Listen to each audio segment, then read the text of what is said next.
And now I'd like to introduce our moderator for this session, Wade Nomura. Wade is the Cadre Regional Organizer for North America, past Cadre Technical Coordinator for Water, Sanitation, and Hygiene, and on the Cadre Long-Term Planning Committee. Wade is also the Water, Sanitation, and Hygiene Rotary Action Group Operations Chair-elect and Technical Officer, which liaises between the Cadre and Rotary Action Group. For Handwash Haiti, which is the Haiti National Water, Sanitation, and Hygiene Initiative, he is the Project Support Chair. Wade, welcome. Great, thank you, Lauren, and welcome everybody. We got quite a crew here. I see a lot of people from a lot of different countries. I'm Wade Nomura. I'm a member of the Rotary Club of Carpinteria Morning in California, and also past district governor for 5240. Finding the right project partners and resources to carry out these projects is essential. I'm thrilled to be joined by two people that have extensive experience in this area, Hawa Abbas and Sue Paget. Hawa is from Abuja, Nigeria, is a past assistant governor, international service chair for District 9125, board member for Rotary Action Group on Mental Health Initiatives, and a Rotary Foundation cadre of technical advisors. Welcome, Hawa.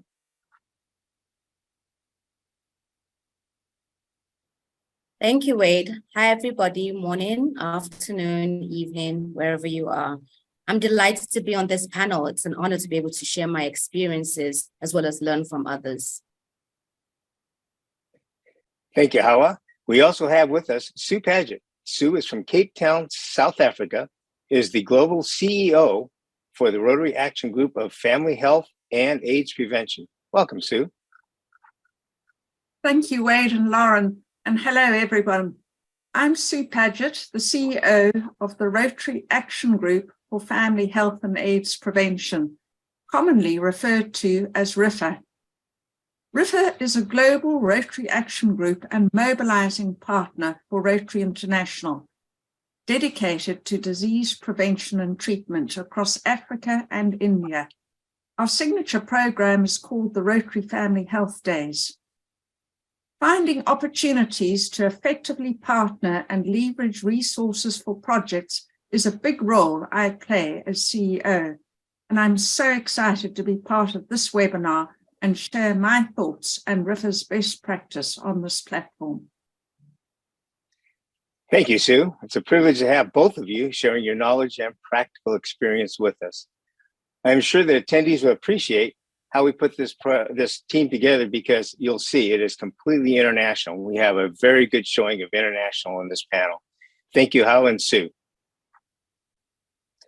This 5-part series is designed to support you as you develop effective projects that will create a sustainable impact in your communities and around the world. These webinar tools offer the strategies to help you plan, find resources for, implement, and evaluate your projects. Today, we'll be discussing the topics of finding project partners and resources. And if you missed the first or second webinar, you can watch these recordings shared in the chat. This will take you to the Rotary Membership Vimeo page. Through our conversations, we hope that you will, 1, identify the benefits of working with project partners and securing different kinds of resources. 2, determine how to find partners and resources. 3, understand how to define roles, responsibilities, and expectations. So what are these benefits in working with project partners? Let's get started. Project partners consider a collaborating organization who have a key role in the project.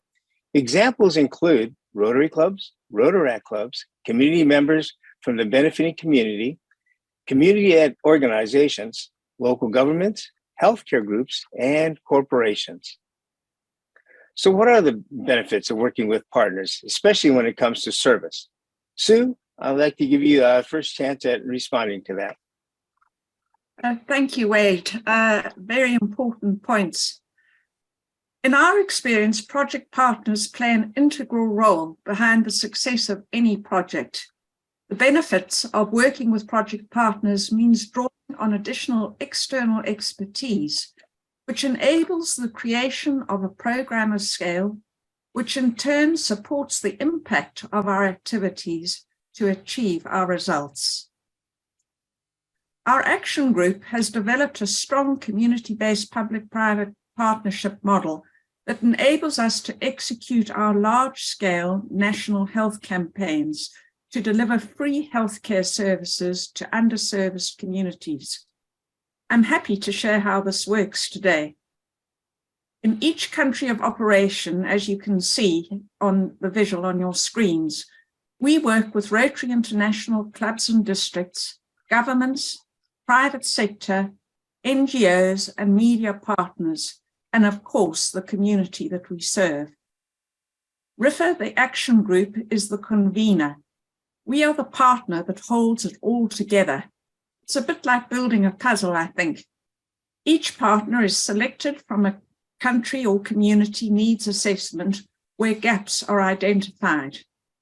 From this, we then seek out the different skill sets that help us to deliver on that need. For example, Rotarians can provide volunteerism and community leadership, but they don't necessarily have all the technical skills needed on the ground. Partners come on board to donate their peculiar expertise to create the whole, and this can be through funding, advisory expertise, donation of resources, media or community engagement. And in this way, we are able to create a whole picture that builds scale and impact within communities.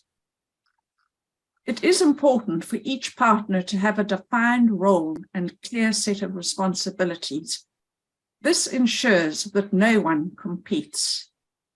And we have found it important to take the time to create and sign agreed letters of intent or memoranda of understanding to clear these definitions. The Rotary Family Health Day program is executed for the community, in the community, by the community, with RIFA as the convener. All of this takes time. We work on an 18-month timeline to put the partnership model together in each country to define, communicate, and execute. It is not a quick process, and it takes time to build up trust and strong communication between all partners. Howard, I'm sure you can add more to this. Thank you very much, Sue. You are definitely right. Conducting a successful partnership does take a lot of time and planning. Project partners need to increase their manpower by selecting good volunteers across board.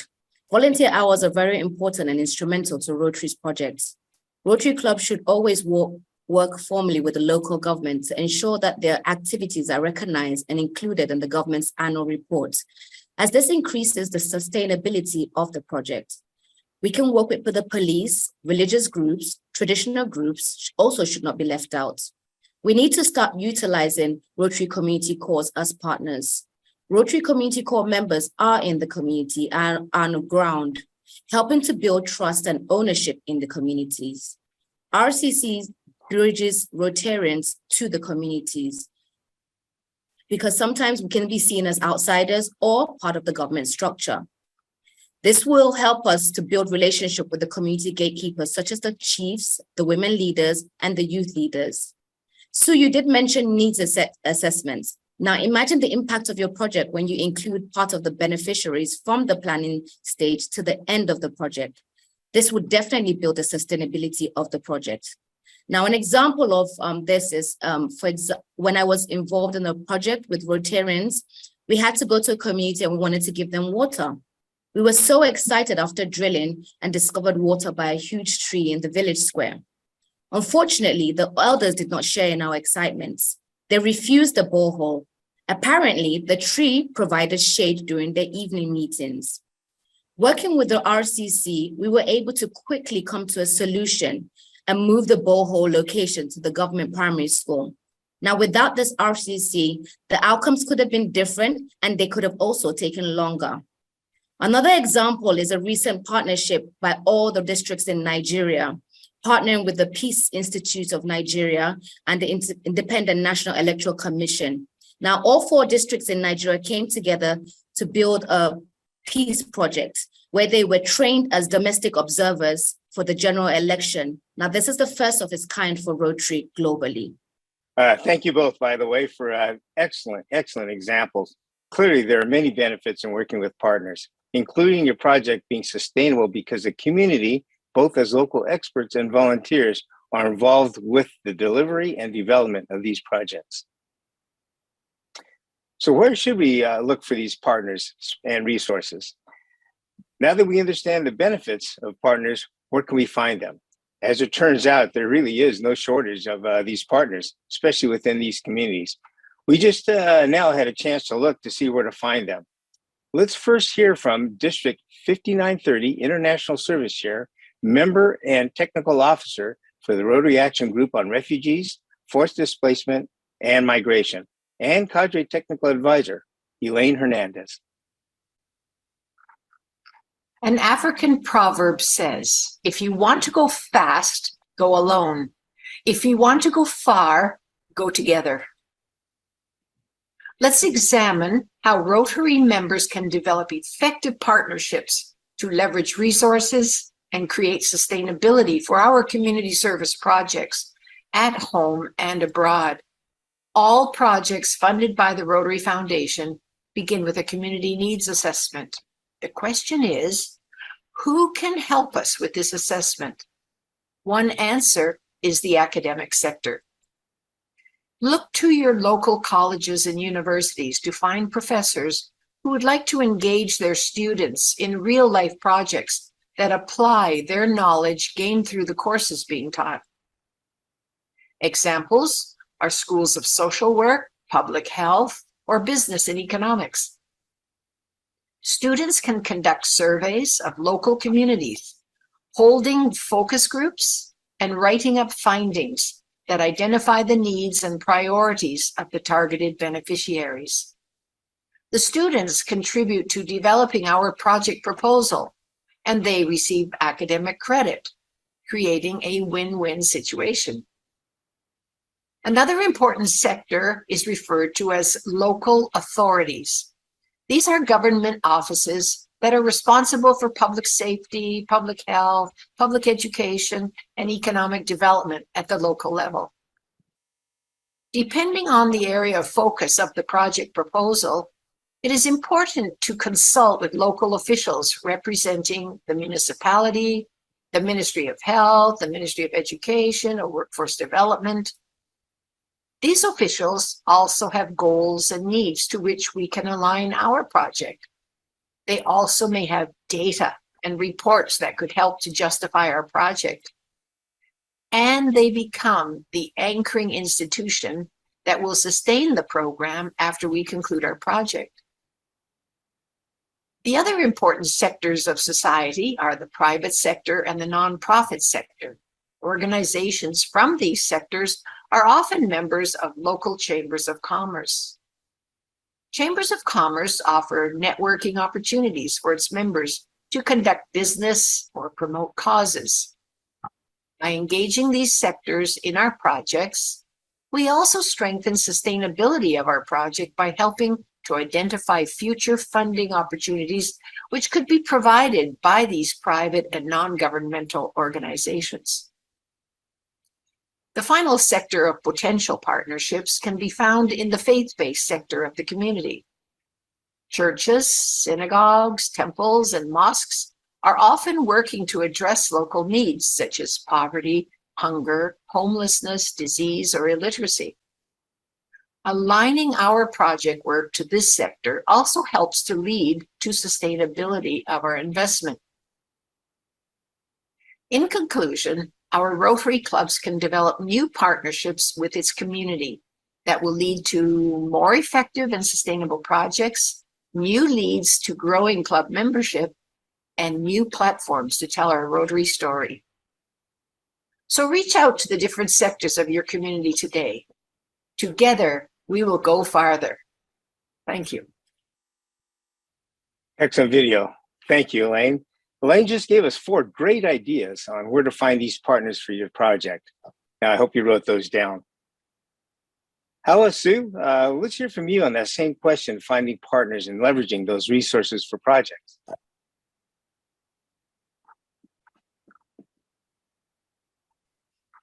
Hawa? Hi, Wade. Okay, so when we think about where to find a partner, we must take advantage of working with different age groups from the Rotary family to enrich our programs. Think Interact, think Rotaract, think RILA, and any of our programs. Let me share an example of a Rotaract project. A few years ago, we worked on a Rotaract project with a school for a road traffic project. These types of projects are also good for building future leaders by getting them involved in community service. The school was our partner, and so was the Federal Road Safety Corps. The children were educated on road and traffic safety, and the Interact board's leadership was built. Another example is from the Rotary Club of Abuja Metro. Years ago, they were partnering with their schools and their Interact clubs to involve them in their polio activities. The children got to learn, ask questions, and became polio advocates that would take back the message home. In leveraging resources, we must learn to understand the power of mainstream and social media as a great tool, although a lot of clubs don't use it. Rotary Club social media platforms, newsletters, and websites can attract many project partners by sharing our stories and our impact. Clubs with older demographics can seek Rotaractors or external consultants to build their virtual presence, which is really essential. Sue, what are your thoughts?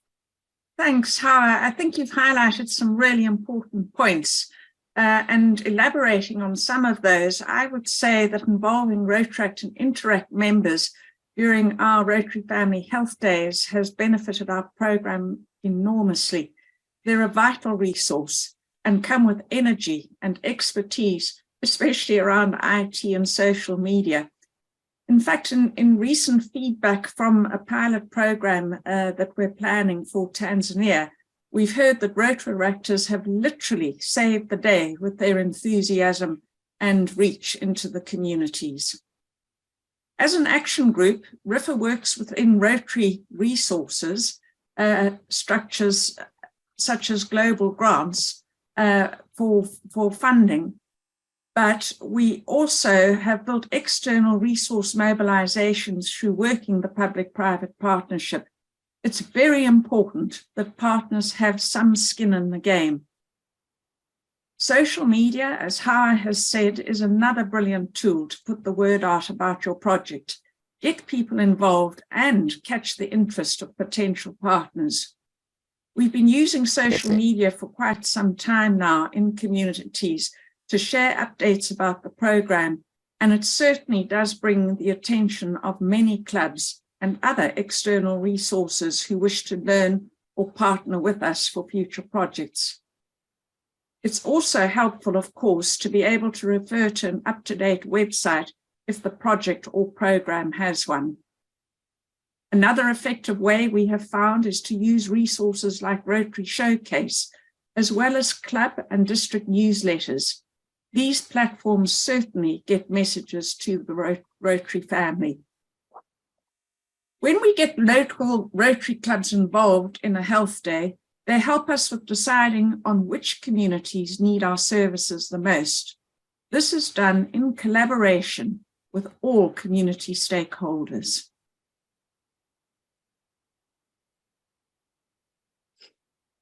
Since they know the communities closely, partnering with them helps us to allocate resources effectively. Lastly, RIFA has found that participating in project fairs, either virtually or in person, has certainly exposed the partnerships and our program to assist in making that.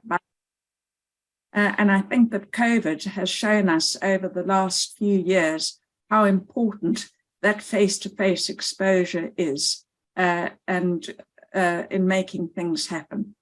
Thank you. Thank you, Sue, and thank you, Hawa. These are both great insights into using Rotary's contacts and opportunities. You've also highlighted the importance of publicizing your project plan to find partners in funding and through various other communication channels.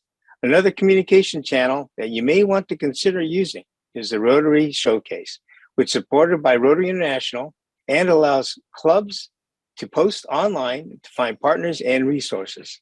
Let's take a look at other resource potentials.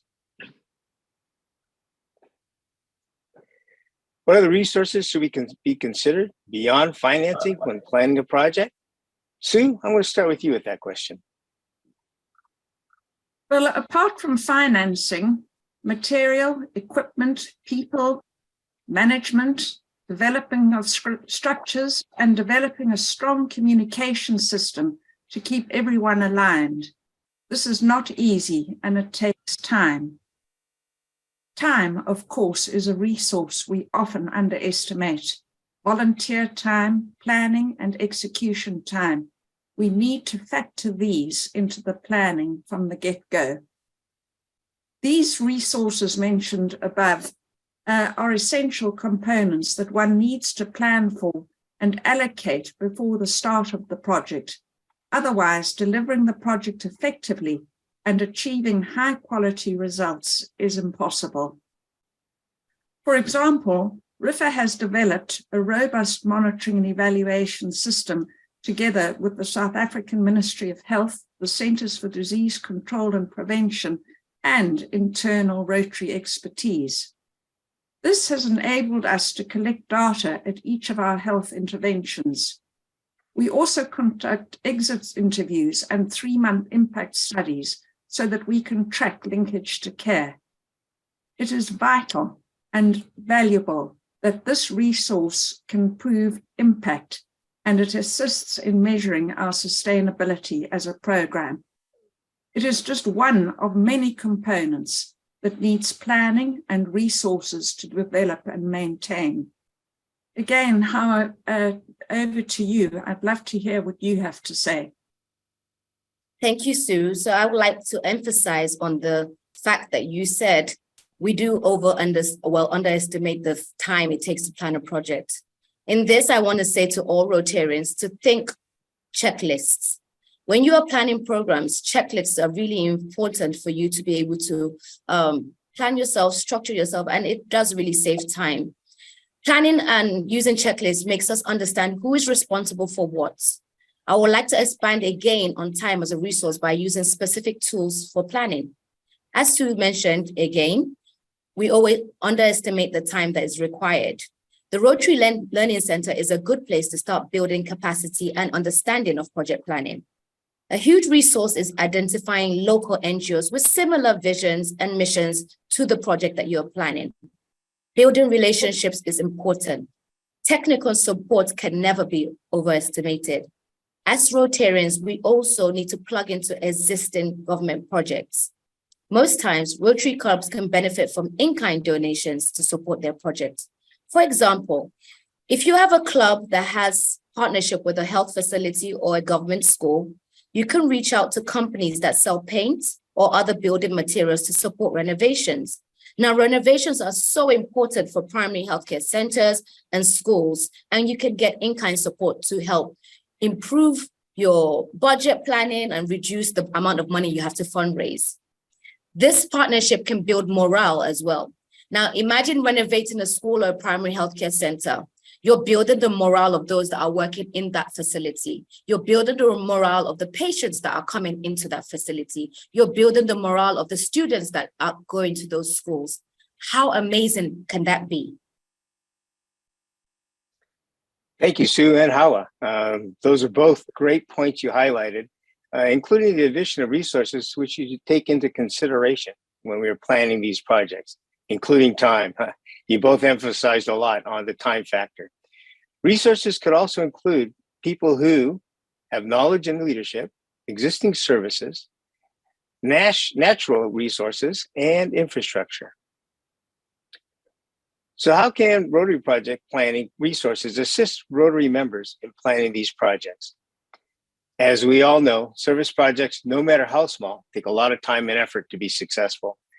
Rotary has a number of project planning resources available for members to use when planning projects, and they're free. In fact, Sue, Hawa, and I are members of some of these very resources, and yes, we work for free too.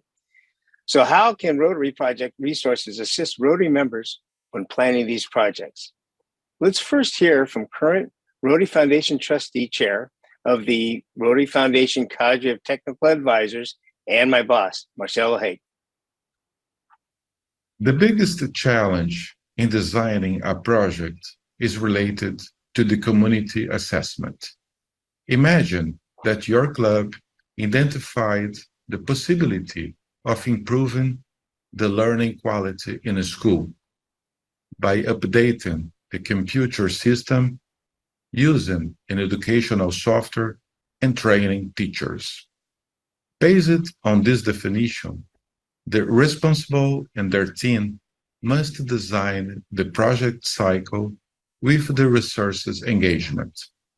There is often a question about how to identify partners and resources.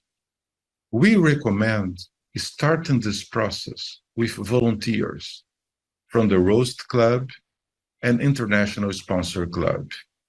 In this case, we must identify members with experience in education, information technology, and training.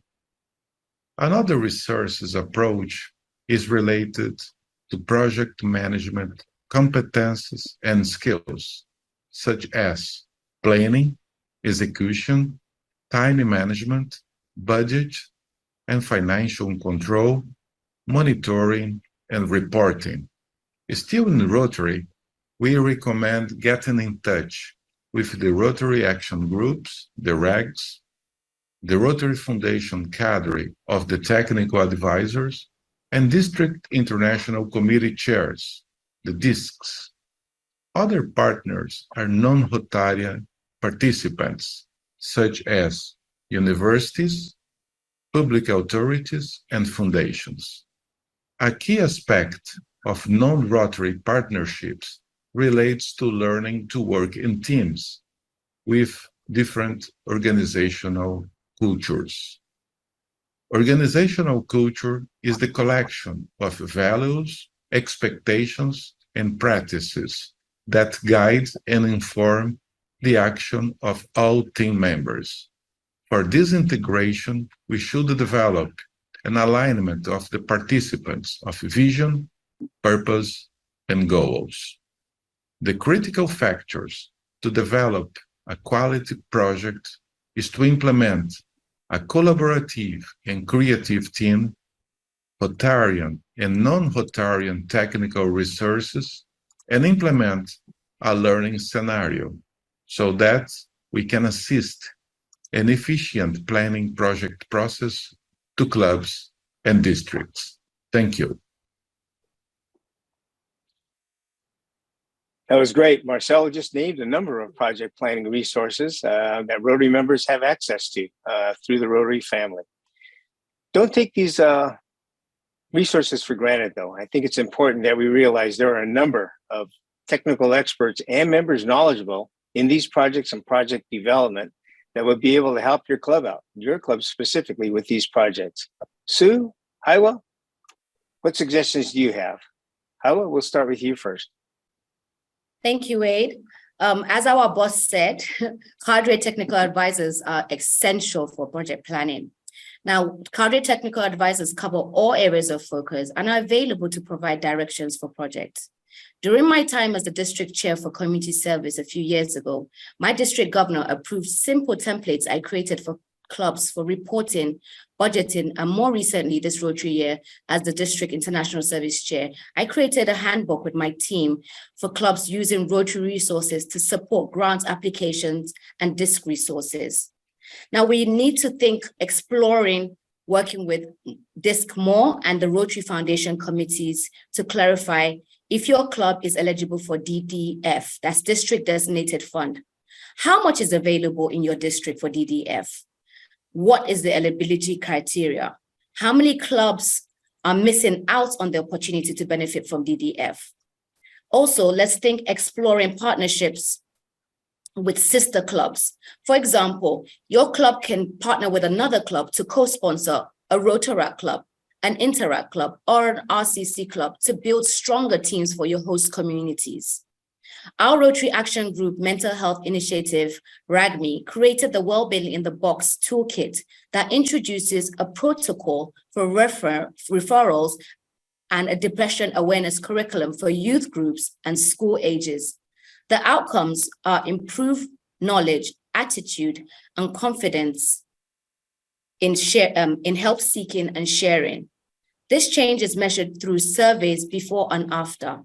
Now, my action group has helped bring partners and funds to Nigeria, to the US, and most recently, the project was replicated in India with the global grant funding to teach and train teachers with the skill of school counseling.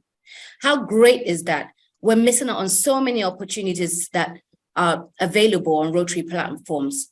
Over to you, Sue. Oh, that's fantastic. Thank you, Howard. Not only are there incredible resources as mentioned, but Rotary Action Groups like ours have often developed additional resource material relevant to their program. For example, countries that host our Rotary Family Health Days have access to training manuals, media, communications and branding manuals, checklists, reporting templates, and of course the monitoring and evaluation tools mentioned earlier. These have been developed over the last 11 years' experience as best practice.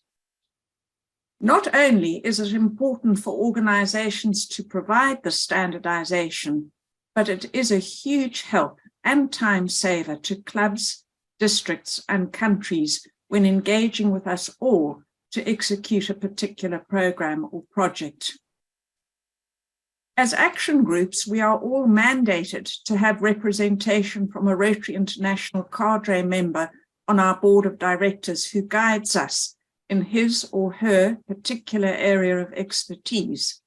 This in turn filters down to club and district level. As Rotarians generally, I don't think that we utilize or even know enough about what is available out there. This is why a webinar such as this is so invaluable. Thank you, Sue, and thank you, Haiwa. You've heard many great resources that Rotary members can tap into. We'll also share this information with you at the close of this webinar with the follow-up materials. Now that we know who we need to recruit, how we coordinate those efforts. In order to ensure our partnerships and projects are successful, we must make sure and set up in place them for success. How do we effectively define and carry out project roles, responsibilities, and expectations with our partners? Sue. Thanks, Wade. So, reflecting on some of the points about public-private partnerships that we discussed initially, I would say that it is like completing that puzzle.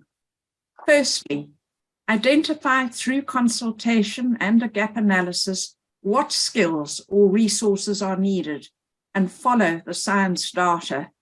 It's the old story of who, what, when, and how. Public-private partnerships are hard to manage, but complex challenges need partnership. Governments and NGOs rely on the private sector, not only for intellectual and in-kind support, which is time and talent, but also sometimes for funding, which is treasure. They provide, however, the public-private partnership, a platform for innovation, acceleration, scale-up, reach and coverage, filling of gaps, identifying targets and impact, and create sustainability by creating lasting solutions that must be rooted in the community and driven by the community. Public-private partnerships require leadership, respect, and trust, especially within the community, as well as effective community stakeholder engagement. This, in our experience, is why having a convening partner is essential. Somebody needs to manage the partnership through solid but not rigid leadership. Leaning on previous lessons learned, we have found that a mix of funding sources is essential, and I spoke to this earlier, It is not good to have all your eggs in one basket. Partnerships must be dynamic. They will change and move, and your structure needs to be flexible to accommodate this. Rotarians and communities must work consistently together through defined structures from start to finish. This is the secret sauce that holds it together. Communities see themselves in the work. Communication, of course, is key. And never forget, Rotary is an iconic and trusted brand, and that carries huge weight when structuring your project or program. I'm not sure what your thoughts are, Howard. Thank you, Sue. I do want to emphasize what you did say, which is community impact is essential and communication is key. Now, in this, we have to create communication channels. Technology has made it easier for us nowadays. I know most people are not fans of WhatsApp, myself included, but it does provide a platform that carries all partners and stakeholders along, including committee members. Remember that the project should be driven by the host communities. Feedback from community members should be taken into account at all times, and the project should carry all stakeholders from inception to the end. Again, clear communications helps with updates, feedback, and does build trust. Trust is essential throughout the project and essential throughout the progress of the project and essential throughout the success of the project. Rotarians are professionals. We need to ensure we imbibe the same skills we use to make us effective at work during our Rotary activities. Now, we can start by creating terms of references, which is TORs, which will help set expectations and constrain the scope for all stakeholders to be aware of their responsibilities and the timeline the responsibilities should be delivered. Great. Thank you both. As you both noted, it's important to discuss and agree upon in writing expected roles and responsibilities. We want to ensure and keep volunteer community members, partners, funding organizations, and anyone else who has a stake in the project up to date with clear communications. And don't forget to ask people for all those groups for feedback on how to improve the project implementation while remaining focused on the outcomes and the final goals. There are a number of ways to find partners for projects. Sue and Howard referenced different ways clubs can find partners for their projects during this webinar. Here are a more extensive list of how to find partners. But we also want to hear from you. Add to the chat ways your club have found project partners, and we will add those to the resource list after this webinar.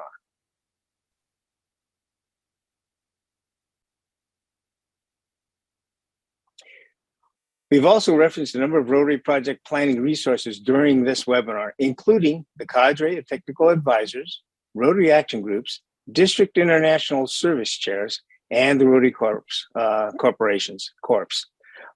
Here is a list of Rotary project planning resources available to clubs and their websites for more information on how to get in touch with them.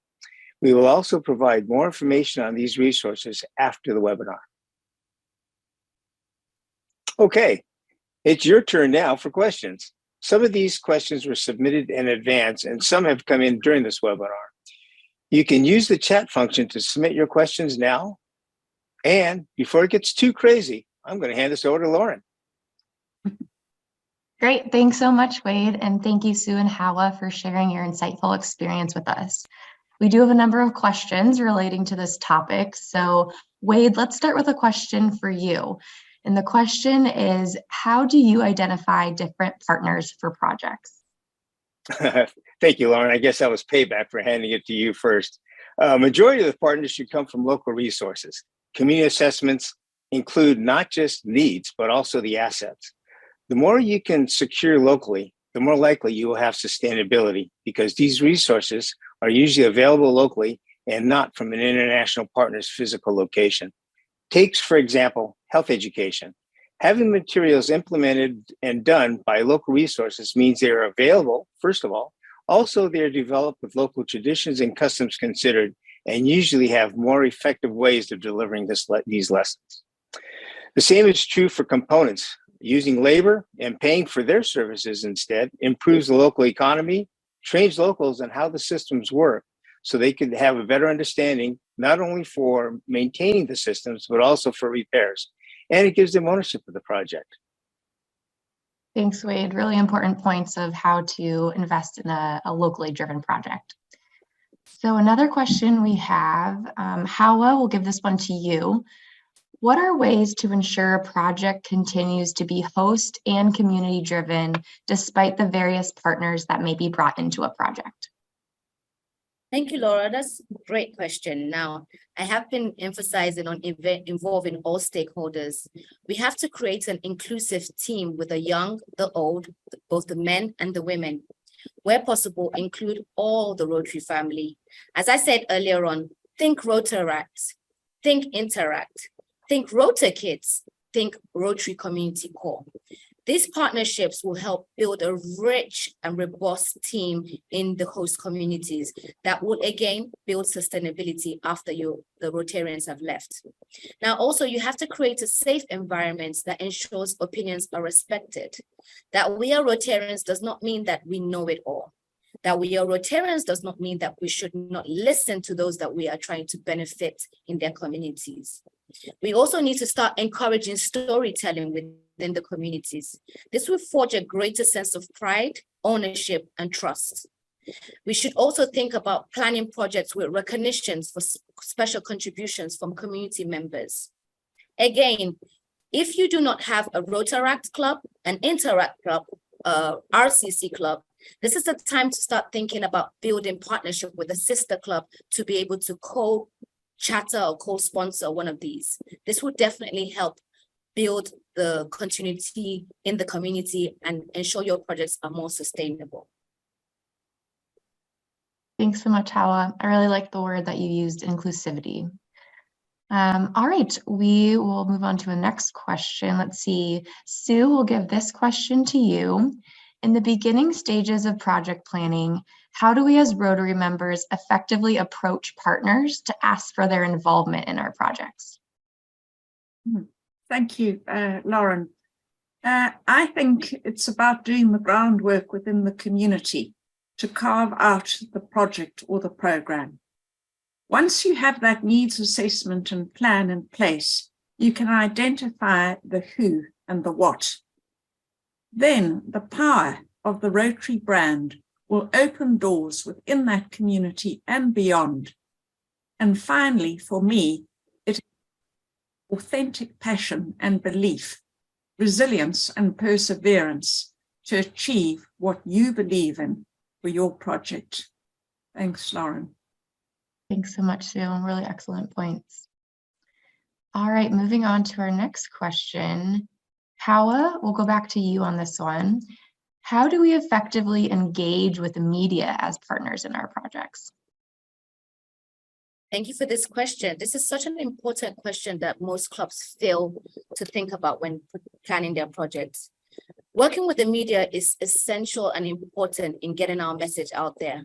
A lot of the times we do not involve the media at the beginning or middle parts of the project, and we wait to the end just to showcase what we've done.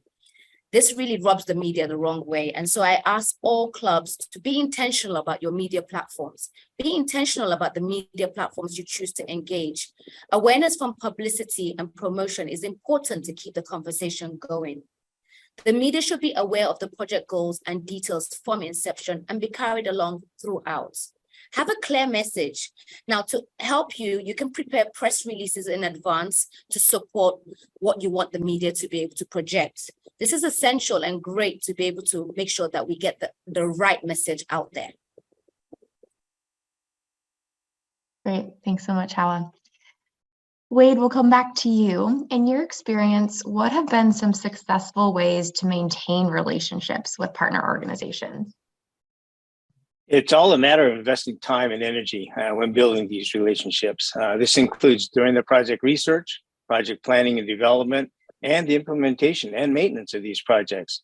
If you're there for them, as opposed to them being there for you, you'll be respected a lot more and will have the opportunity to build these lasting relationships and partnerships. This is true also for corporations and governments. It's all about you performing to help them out. You are a partner for their cause. Thanks, Wade. Really wonderful points. So we'll move on to some additional questions. Sue and Howa, I'd like to actually pose this question to both of you. Sue, maybe you could start, and Howa, you can follow up after her. But we've talked a lot about engaging Rotaractors and interactors as partners in our projects. And there's been some questions around how do we go about engaging Rotaractors or interactors? Maybe for some clubs who maybe don't have strong relationships with those clubs right now, how do you start that process? So Sue, do you want to kick us off, and then we'll go to Howa for her thoughts as well? Sure, thanks, Lauren. In terms of our program and the Rotary Family Health Days, we work through the structures, the Rotary structures within the countries in which we operate. So we would start at a district level. We then have an in-country steering committee level, and then they have Rotarians who are allocated certain roles and responsibilities within that steering committee structure. And one of them is always to take Rotaractors and interactors as part of one of the stakeholders. So in short, we work through the Rotary structures in the countries in which we operate. Great, thanks, Sue. Howa, do you want to expand on your experience in this? Okay, so from my experience, I would say that as Rotarians, most Rotary clubs have communities that they like working in, or they have already previously adopted. And so in doing this, when you get into the community, it's wise to figure out who is the youth leader, what schools are in that community, who is the woman leader, who is the chief, who is the town crier. When you know those essential key stakeholders and gatekeepers of the communities, you can reach out to them and see if they're interested in building a stronger team, which is in build. So for example, we build RCCs, Rotary Community Corps. Within your adopted communities or the communities you want to work in, it is important. I can't even emphasize how important it is to gather members of that community and create a Rotary Community Core group.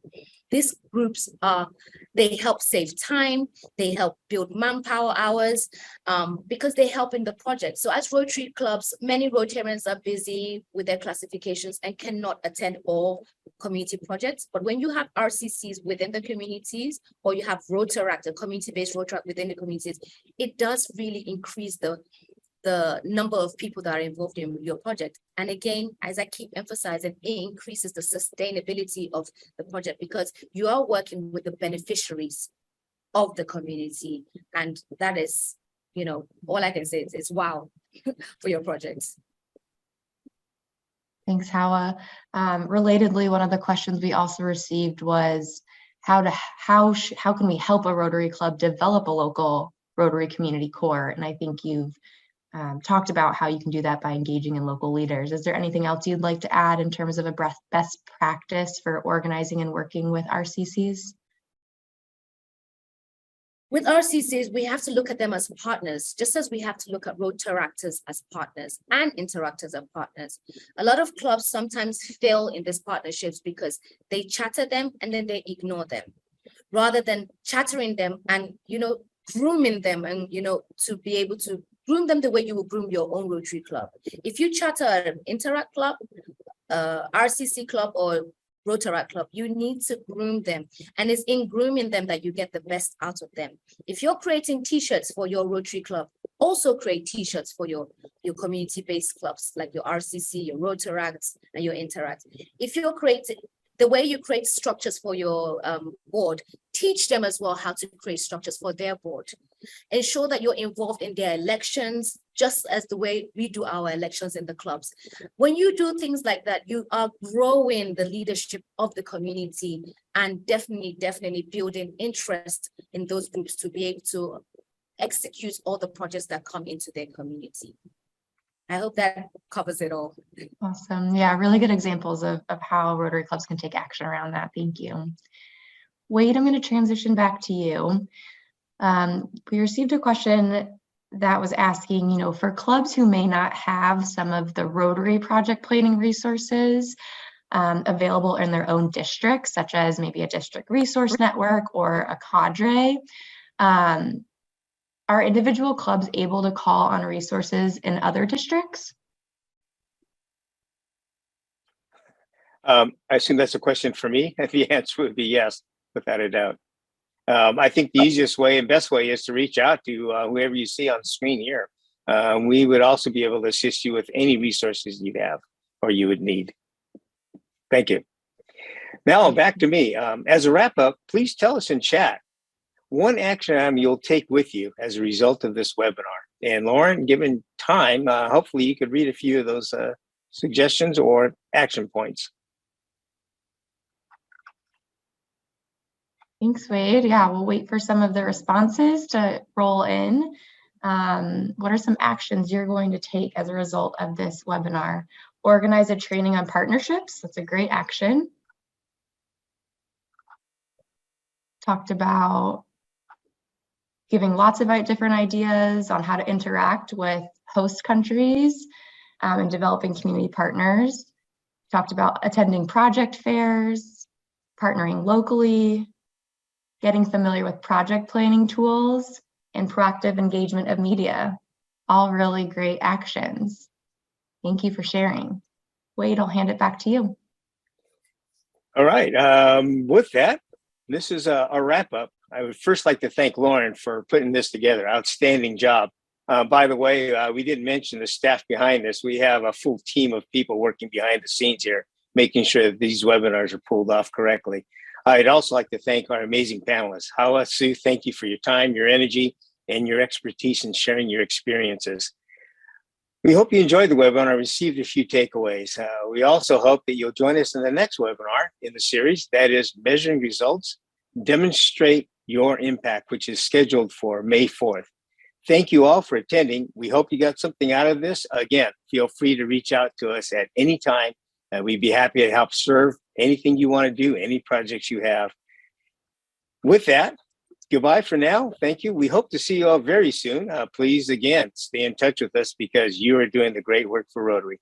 Thank you all very much, and we will see you at the next one.